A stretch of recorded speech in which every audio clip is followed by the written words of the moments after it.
찬송가 400장 하시겠습니다.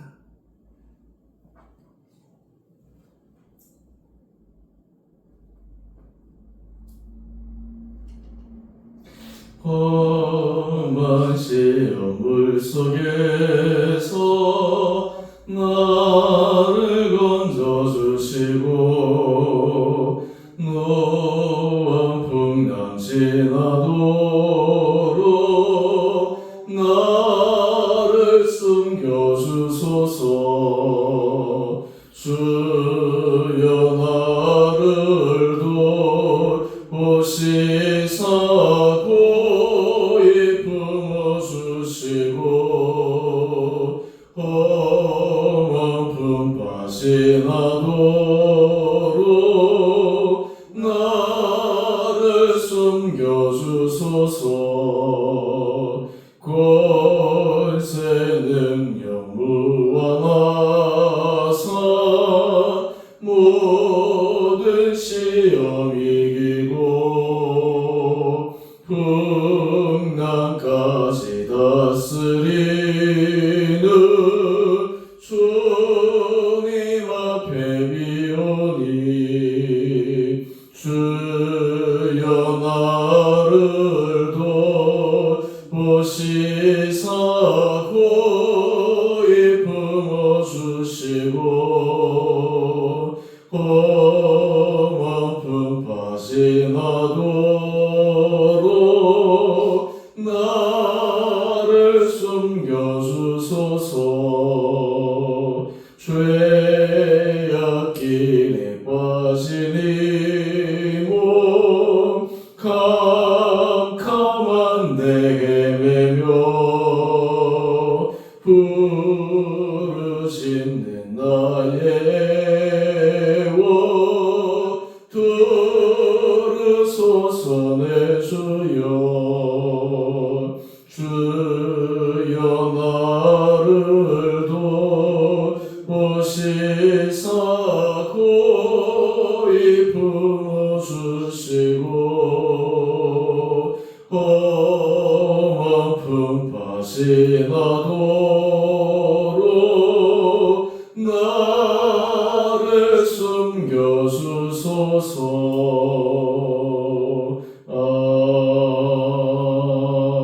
아멘. 오늘 함께 묵상하신 말씀 로마서 5장 1절에서 11절까지입니다. 로마서 5장 1절에서 11절까지입니다. 그러므로 우리가 믿음으로 의롭다 하심을 받았으니 우리 주 예수 그리스도로 말미암아 하나님과 화평을 누리자. 또한 그로 말미암아 우리가 믿음으로 서 있는 이 은혜에 들어감을 얻었으며 하나님의 영광을 바라고 즐거워하느니라. 다만 이뿐 아니라 우리가 환난 중에도 즐거워하나니 이는 환난은 인내를, 인내는 연단을, 연단은 소망을 이루는 줄 알미로다. 소망이 우리를 부끄럽게 하지 아니함은 우리에게 주신 성령으로 말미암아 하나님의 사랑이 우리 마음에 부은 바 됨이니 우리가 아직 연약할 때에 기약대로 그리스도께서 경건하지 않는 자를 위하여 죽으셨도다. 의인을 위하여 죽는 자는 쉽지 않고 선인을 위하여 용감히 죽는 자가 혹 있거니와 우리가 아직 죄인 되었을 때에 그리스도께서 우리를 위하여 죽으심으로 하나님께서 우리에 대한 자기의 사랑을 확증하셨느니라. 그러면 이제 우리가 그의 피로 말미암아 의롭다 하심을 받았으니 또 그로 말미암아 진노하심에서 구원을 받을 것이니 곧 우리가 원수 되었을 때에 그의 아들의 죽으심으로 말미암아 하나님과 화목하게 되었은즉 화목하게 된 자로서는 또 그의 살아나심으로 말미암아 구원을 받을 것이니라. 그뿐 아니라 이제 우리로 화목하게 하신 우리 주 예수 그리스도로 말미암아 하나님 안에서 또한 즐거워하느니라. 아멘.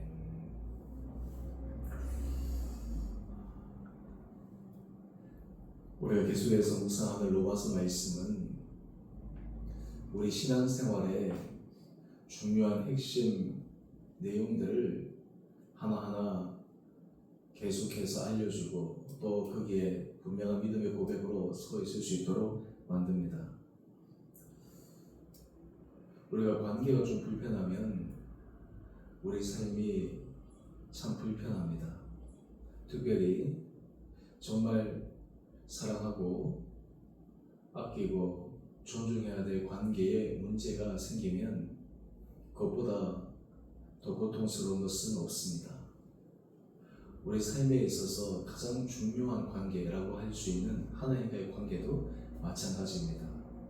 우리가 믿음 안에서 눈을 뜨게 되면 하나님과의 관계가 잘 성립된다라고 하는 것이 얼마나 중요한지 알게 되지만 이 믿음의 세계에 눈을 뜨지 못하고 또 그 은혜를 알지 못하면 하나님의 관계가 그렇게 중요하다라고 하는 것을 인식하지 못합니다. 성경은 우리 삶의 모든 문제의 근원을 죄에서 온 것임을 말하고 있습니다. 사실 이 죄는 우리 개인의 죄, 그리고 조상의 죄, 그리고 시대 흐름의 죄, 이런 모든 것들이 함께 그 개인의 삶, 그 시대를 휩쓸고 있기 때문에 그 죄의 결과는 참으로 무섭습니다. 우리가 세계에 일어나는 일들을 뉴스를 통해서 보고 있습니다. 여러분도 잘 보셨겠지만 지금 네팔에 여러 시위대가 정부 기관들을 공격하고 또 정부의 관료들이 떠나게 되고 자세하게 우리가 그 정치 상황들을 하나하나 세밀하게 알지는 못하더라도 분명한 것은 그 국민들이 그 안에 만연되어 있던 부패 또 불신 이런 것들이 한꺼번에 터져서 마치 정말 아노미 같은 그러한 현상이 정부에 드러나고 있는 것이 아니겠습니까? 제가 왜 이 얘기를 드리냐 하면 처음에는 숨기고 덮고 그리고 힘으로 누르고 있던 그것이 터지게 되면 걷잡을 수 없는 결과를 만들어내는 것입니다. 사실 이것이 심각한 죄의 문제에서부터 그것을 해결하지 않고 그것을 계속해서 덮거나 모른 척하거나 무시하거나 그랬을 때 결국 터져버릴 수밖에 없는 결과라고 하는 것입니다. 이러한 가운데 우리의 근본적 문제를 해결할 수 있는 그 길을 하나님께서 제시해 주셨습니다. 바로 그의 아들 예수 그리스도를 이 땅에 보내신 것입니다. 십자가의 죽으심과 십자가의 부활하심, 이것은 우리가 죄에서 벗어날 수 있는 길임과 동시에 우리에게 어떤 생명의 길이 열렸는가, 그것을 로마서 5장 1절은 우리에게 이렇게 증명하고 있습니다. 우리가 믿음으로 말미암아 의롭다 하심을 받았으니 우리 주 예수 그리스도로 말미암아 하나님과 화평을 누리자. 죄인인 우리가 하나님과 화평을 누릴 수는 없습니다. 하지만 예수 그리스도로 말미암아 믿음으로 의롭다 함을 받은 우리는 하나님과 화평을 누릴 수 있게 됩니다. 그런데 이 일이 언제 일어난 것일까요?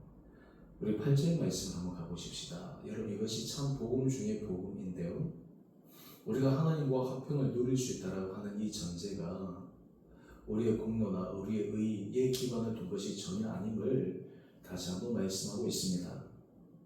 우리가 아직 죄인 되었을 때에 도저히 가능성이 없고 불가능해 보이는 그때 그리스도께서 우리를 위하여 죽으심으로 하나님께서 우리에 대한 자기의 사랑을 확증하셨다 말씀하고 있습니다. 우리를 사랑하신 하나님께서 우리가 죄인 되었을 때에 그 죄의 수렁텅이에서 허덕이고 있을 때 그리스도께서 우리를 위하여 죽으사 하나님께서 우리를 향한 사랑을 확증하시고 하나님과 우리 사이에 화평, 화목할 수 있는 길을 열어 놓으셨다라고 하는 것입니다. 여러분, 이것을 우리가 믿고 이것을 우리가 고백하게 되면 그 다음 하나님이 주시는 놀라운 은혜의 선물이 있습니다. 우리 그 은혜를 오늘 본문 말씀을 통해 함께 살펴보기를 원합니다. 우리 2절 말씀을 보면 우리가 믿음으로 서 있는 이 은혜의 결함을 얻었으며 하나님의 영광을 바라고 즐거워하느니라. 여러분, 우리 신령 가운데 하나님 주시는 평강의 은혜가 있고 또 기쁨과 즐거움이 신령 가운데 있게 된다라고 하는 것입니다. 이것을 우리가 좀 다르게 표현해 본다면 살만 나는 삶을 살아갈 수 있다라고 하는 것입니다. 인생이 정말 살만 난다. 인생이 정말 내가 행복하게 기쁨으로 살아갈 수 있다라고 하는 의미입니다. 그런데 여러분, 여기에서 중요한 것은요, 이런 상태가 우리 모든 삶의 문제가 없어지거나 해소되거나 그리고 아무 문제가 없는 그런 상태라는 것을 의미하지 않습니다. 실제 우리의 삶의 자리에는 크고 작은 현실의 문제에 부딪히게 됩니다. 그러나 하나님 앞에서 기쁨과 평강과 즐거움을 살아가는 사람들, 그런 사람들은 현실에서 마주하는 여러 힘듦과 어려움을 어떻게 대처하고 믿음으로 승리할 수 있는가, 그 비결을 우리가 3절, 4절 말씀을 통해 확인할 수 있습니다. 우리 3절 말씀 한번 볼까요? 우리가 환난 중에도 즐거워하니. 여러분, 환난 중에 즐거워할 수 있습니까? 여러분, 지금까지 살아오시면서 또 아니면 과거나 현재나 여러분들이 정말 버티기 힘들 정도로 힘든 그런 것을 경험한 시간들을 떠올려 보십시오. 내 심령이 피폐해지고 하루하루 살아가는 것이 너무너무 고통스럽고 문제 해결의 실마리가 보이지 않아서 마음이 답답한 그때 어떻게 즐거워할 수 있습니까? 그런데 환난 중에 즐거워할 수 있다. 여러분, 이것은 정말 신비 중에 신비입니다. 인간적인 생각으로는 도저히 환난 중에 즐거워할 수가 없습니다. 그때는 사람의 고통스러움으로 좌절하고 실망하고 낭망하고 마음이 무너질 수밖에 없는데, 여기서 환난 중에 즐거워할 수 있는 이유가 무엇입니까? 하나님과 화목되어 있어서 하나님 안에 예수 그리스도의 은혜를 경험하기 때문에 가능한 것입니다. 여러분, 이러한 가운데서 그 삶의 힘듦과 어려움을 어떻게 믿음으로 승리할 수 있는 몇 가지 과정, 단계를 우리에게 소개하고 있습니다. 우리 3절 하반절 말씀이 있네요. 환난은 인내를. 환난 당할 때 인내 포기하거나 지치지 않습니다. 하나님 주신 은혜로 인내합니다. 기다립니다. 또한 우리 4절 말씀 한번 볼까요? 인내는 연단을 가져옵니다. 하나님께서 우리로 하여금 인내하고 하나님께서 하실 일을 기대하고 소망함으로 걸어갈 때 우리의 영혼이, 우리 마음이 단단해집니다. 조그마한 일에 넘어지는 것이 아니라 아무리 큰 일이 우리에게 닥쳐온다 하더라도 우리의 마음이 하나님 앞에서 훈련되어져서 그것을 영이 이길 수 있는 그런 믿음으로 나아가는 것입니다. 여러분, 구약의 욥기 말씀을 잘 아실 텐데요.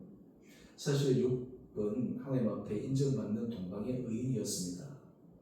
그런데 사탄의 시험으로 그는 세상에서 당할 수 있는 너무나 큰 시험들을 당합니다.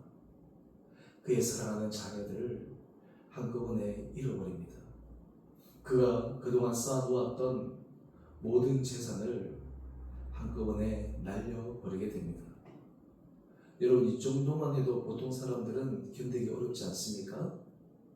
그런데 그에게 육체에 질병까지 찾아왔습니다. 하루하루 사는 것이 지옥과 같습니다.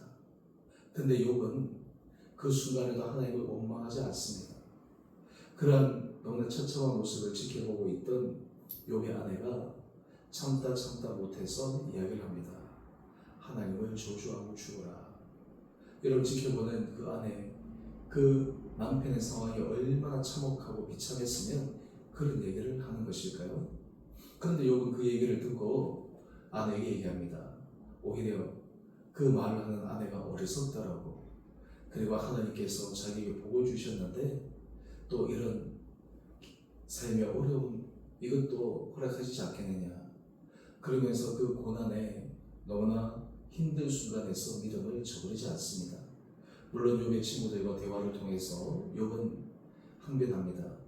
내가 이런 일을 당한 것은 내가 지은 죄 때문은 아니다. 내 죄의 결과가 아니다 라고 항변합니다. 근데 친구들은 뭐라고 얘기합니까? 이렇게 된 것은 욥의 죄 때문이라는 것입니다. 그러니까 욥이 그것을 빨리 회개하고 빨리 벗어나야지 문제에서 벗어날 수 있다라고 이야기를 합니다. 근데 욥의 상황은 좀 달랐지 않습니까? 그 친구들과의 대화의 핵심 내용이 바로 그것입니다. 그런데 나중 하나님께서 어떻게 이 친구들과 욥 사이를 판단하십니까? 욥의 친구들을 나무라십니다. 지금 이 모든 일은 욥의 죄 때문이지 않다라고 하는 것을 확정해 주셨습니다. 그러면서 욥에게도 하신 말씀이 있습니다. 욥은 단지 내 죄 때문에 이런 일이 일어나지 않았다라고 항변하고 있고 왜 내게 이런 일이 일어나는지 모른다라고 항변하고 있었지만 하나님은 욥에게 인간의 생각, 인간의 판단이 얼마나 짧고 보잘것없다라고 하는 것을 알려주십니다. 그때 비로소 욥은 하나님 앞에 회개합니다. 지금까지 내가 귀로만 들었던 하나님을 눈으로 뵙습니다. 하나님의 깊고 넓은 섭리를 이해하지 못하고 자신의 좁은 그리고 자신의 갖고 있던 경험 안에서만 판단했던 것을 하나님 앞에 철저히 내려놓게 됩니다.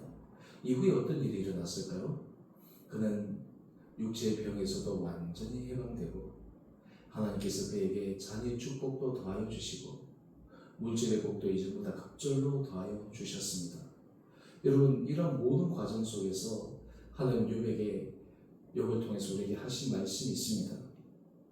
하나님은 이 욥이 이전에도 믿음 안에서 경건한 사람이었지만 그 환난을 통해서 그가 훈련받음으로 오히려 더 하나님 앞에 온전한 믿음의 사람으로 나아가도록 만든 것입니다.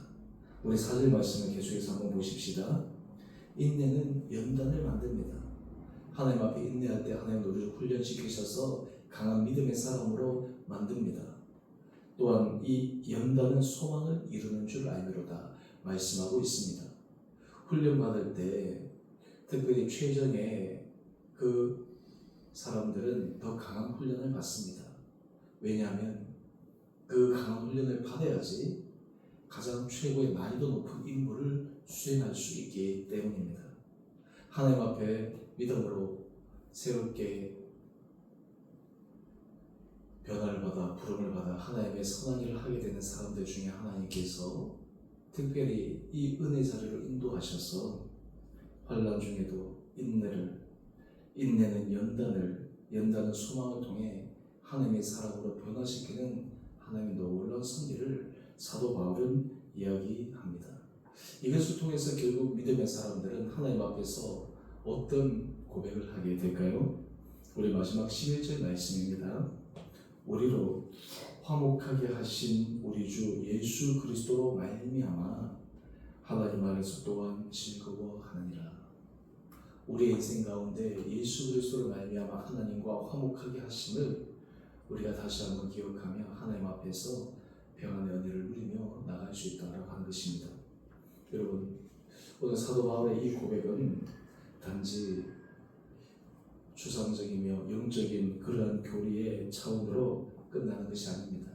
실제 우리의 삶에 너무나 지대한 영향을 끼치는 말씀입니다. 우리가 예수 안에 하나님의 자녀로 인칭을 받고 부름을 받았다라고 하는 것이 얼마나 큰 은혜인가를 기억하며 때로 우리 삶에 엄청난 환난이 몰아친다 하더라도 그것이 우리의 삶을 위축하거나 넘어뜨리는 것이 아니라 오히려 소망 가운데 하나님의 놀라우시고 드러내는 데 쓰임받을 수 있는 우리 복된 성도님 될 수 있게 되기를 주님 이름으로 축원드립니다. 우리 함께 기도하겠습니다. 사랑해 주님, 죄악 가운데 있을 때 삶의 모든 것이 얼마나 처참하고 비참한지를 고백합니다.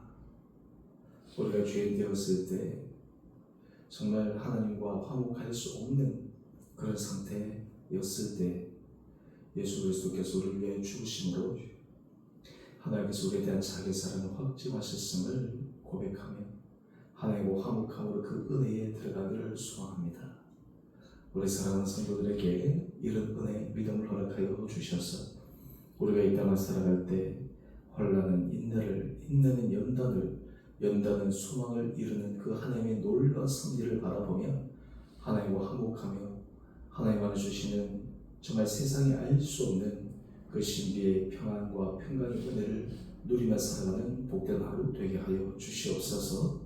아버지, 우리의 마음, 우리의 생각을 주장하여 주시고 붙들어 주시고 우리 모두 되어지는 하나하나의 삶의 걸음걸음들을 인도하여 주셔서 정말 하나님 앞에서 믿음으로 승리해가는 복된 하루 되게 하여 주시기를 우리 사랑하신 예수님 이름으로 감사기도 드리옵나이다. 아멘. 하늘에 계신 우리 아버지, 아버지 이름을 거룩하게 하시며 아버지 나라가 오게 하시며 아버지의 뜻이 하늘에서와 같이 땅에서도 이루어지게 하소서. 오늘 우리에게 일용할 양식을 주시고 우리가 우리에게 잘못한 사람을 용서하여 준 것 같이 우리의 죄를 용서하여 주시고 우리를 시험에 빠지지 않게 하시고 악에서 구하소서. 나라와 권능과 영광이 영원히 아버지의 것입니다. 아멘. 오늘도 믿음으로 승리하시는 복된 하루 되시기를 바랍니다.